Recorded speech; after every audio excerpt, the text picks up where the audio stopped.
government faces many complex issues.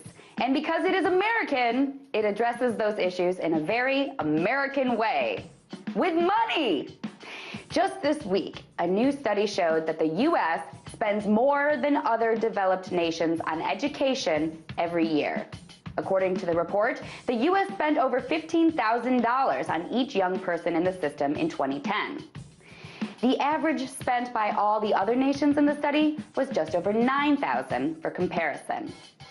And yet, the U.S. ranked 31st in math literacy and 23rd in science.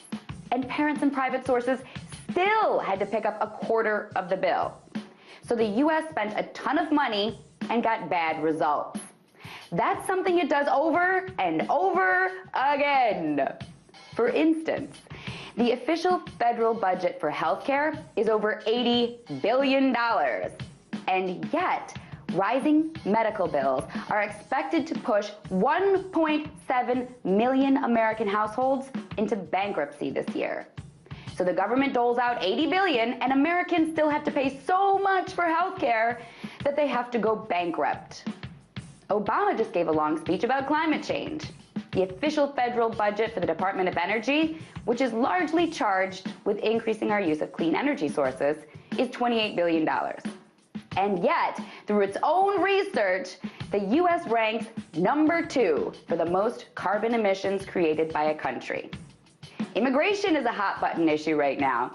To solve the problem, the U.S. is ready to spend $30 billion to pretty much militarize its southern border.